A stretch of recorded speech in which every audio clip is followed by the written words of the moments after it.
এখানে police control room থেকে CC camera সার্বক্ষণিক মনিটরিং করা হবে। ঈদগাহ ময়দানে আসার প্রধান তিনটি রাস্তার প্রবেশ মুখে রোড ব্যারিকেড থাকবে, যাতে অন্যান্য গাড়ি এই ঈদগাহ ময়দানের আশেপাশের রাস্তায় না আসে।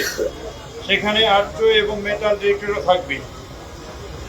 ওই তিনটি পয়েন্ট হলো মৎস্য ভবন, প্রেস ক্লাব এবং শিক্ষা ভবন। ঈদ ময়দানের চতুর্পাশে বহির্বেষ্টনীতে তল্লাশির ব্যবস্থা থাকবে।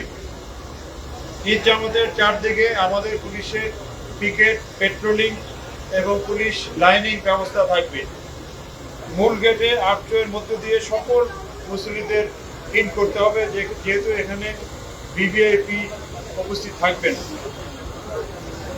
নারী বা মহিলাদের জন্য পৃথক প্রবেশ গেট এবং পৃথক নিরাপত্তা ব্যবস্থা থাকবে। ঈদগাহ ময়দান এবং আশেপাশের এলাকায় সিটিটিসি ডগ স্কোয়াড সুইপিং এবং স্পেশাল ব্রাঞ্চের সুইপিং টিম এইসব এলাকা সুইপিং করবে। আমাদের ডিএমপির হোম ডিসপোজাল টিম স্ট্যান্ড বাই থাকবে। আমাদের স্পেশাল ফোর্স যেটা সোয়াট এবং সাদা পোশাকে ডিবি এবং সিটিটিসির সদস্যবৃন্দ মোতায়েন থাকবে, যাতে পুরো এলাকা ঘিরে অন্য একটা বিশেষ নিরাপত্তা ব্যবস্থা বলয় তৈরি করা যায়। কয়েকটা ওয়াচ টাওয়ার থাকবে, সেখান থেকে সংশ্লিষ্ট এলাকা মনিটরিং করা হবে। আমাদের অন্যান্য নিরাপত্তা বাহিনীর সাথে সমন্বয় থাকবে। সমন্বয় অনুযায়ী আমাদের ডিএমপির পুলিশ সদস্যগণ কাজ করবে। এছাড়া ফায়ার সার্ভিস হতে ফায়ার ব্রিগেডের ফায়ার টেন্ডার প্রস্তুত থাকবে। মেডিকেল হতে ইমার্জেন্সি মেডিকেল টিম থাকবে। বায়তুল মোকাররম কেন্দ্রিক যে নিরাপত্তা ব্যবস্থা, সেখানেও আলাদা প্রায় কাছাকাছি নিরাপত্তা ব্যবস্থা নেওয়া হচ্ছে। অন্যান্য ঈদগাহ সমূহে আমাদের পুলিশ যথারীতি মোতায়েন থাকবে। এখন জাতীয় ঈদগাহ কেন্দ্রিক যে ট্রাফিক ব্যবস্থাপনা, সেটা নিয়ে একটু জানাবো। ঈদগাহ কেন্দ্রিক ঈদ জামাত উপলক্ষে নগরীর কিছু কিছু পয়েন্টে ডাইভারশন দেওয়া থাকবে। আমরা আশা করি এই ডাইভারশনের ফলে নগরবাসীর অসুবিধা হবে না, যেহেতু ঢাকার অন্যদিকে যানবাহন চলাচল কম। সেই ডাইভারশনগুলো থাকবে হলো আপনাদের মাধ্যমে একটু ক্লিয়ারলি জানানো, যাতে যানবাহন চালকরা আগে থেকে অবগত থাকে।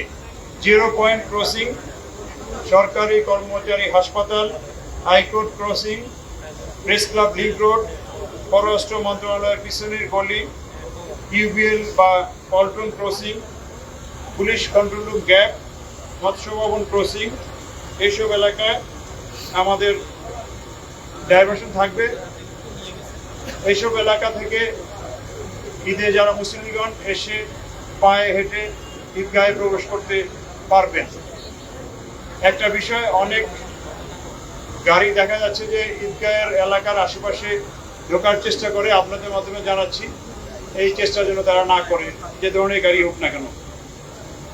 পার্কিং ব্যবস্থা যেটা থাকবে, সেটারও কয়েকটা এলাকা আমরা বলে দিচ্ছি।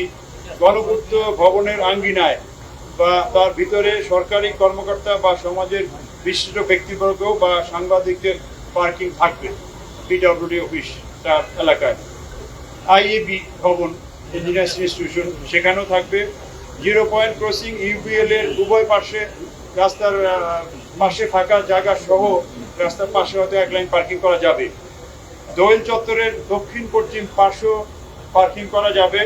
ফজলুল হক মুসলিম হল থেকে বঙ্গবাজার হকার্স মার্কেট ক্রসিং পর্যন্ত রাস্তার উভয় পাশে পার্কিং থাকবে। মৎস্য ভবন ক্রসিং এর পূর্ব দিকে কার্পেট গলি রোড ক্রসিং এর পাশে রাস্তার উভয় পাশে পার্কিং থাকবে। মৎস্য ভবন হতে শাহবাগ ক্রসিং রাস্তার উভয় পাশে এক লাইনে পার্কিং থাকতে পারে। জাতীয় ঈদগাহে আগত মুসল্লিদের প্রতি আমাদের সাধারণ অনুরোধ, নিরাপত্তার স্বার্থে তল্লাশি কাজে সহায়তা করতে হবে। অর্থাৎ আটকে গেট দিয়ে প্রবেশ করতে হবে, ব্যাগ বা কোনো কিছু আনা যাবে না। অন্যান্য যে নিরাপত্তা বাহিনীর অনুরোধ, সেটা রাখতে হবে। ঈদগাহ ময়দানে কোনো প্রকার ব্যাগ, ধারালো বস্তু বা দাহ্য পদার্থ নিয়ে আসা যাবে না। ঈদ জামাত শেষে তাড়াহুড়া করে না স্থান ত্যাগ করে সুশৃঙ্খলভাবে ঈদগাহ ময়দান ত্যাগ করতে হবে। সন্দেহজনক কোনো কিছু মনে হলে নিকটস্থ পুলিশকে বা 999 কে জানাতে হবে। এছাড়া যে কোনো প্রয়োজনে আমাদের ডিএমপি সহ অন্যান্য আইন শৃঙ্খলা রক্ষাকারী বাহিনীর সাথে আপনারা যোগাযোগ করতে পারেন। পরিশেষে পবিত্র ঈদ উল ফিতর বয়ে আনুক অনাবিল আনন্দ, এই প্রত্যাশায় আপনাদেরকে আবারও ঈদের শুভেচ্ছা এবং এই অনুষ্ঠান কভার করার জন্য আপনাদেরকে অশেষ ধন্যবাদ এবং কৃতজ্ঞতা।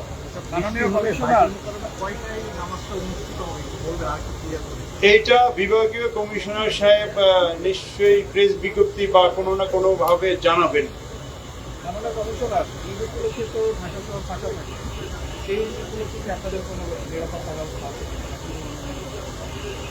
অবশ্যই বাড়তি নিরাপত্তা ব্যবস্থা আছে। আমরা 3 দিন আগে আমাদের মিডিয়া সেন্টারে বলেছি যে আমাদের ঈদ উপলক্ষে ফাঁকা ঢাকার নিরাপত্তা ব্যবস্থা সহ অন্যান্য ব্যবস্থাপনার জন্য আমাদের প্রয়োজনীয় সংখ্যক পুলিশ ফোর্স মোতায়েন থাকবে। ইভেন যেসব রাস্তায় ওভার স্পিডিং করে 300 ফিট এলিভেটেড এক্সপ্রেসওয়ে অথবা এয়ারপোর্ট রোড বা যেখানে ওভার স্পিডিং থাকবে সেখানে আমাদের পুলিশ সার্জনগণ কাজ করবে ওভার স্পিডিং যাতে না হয়।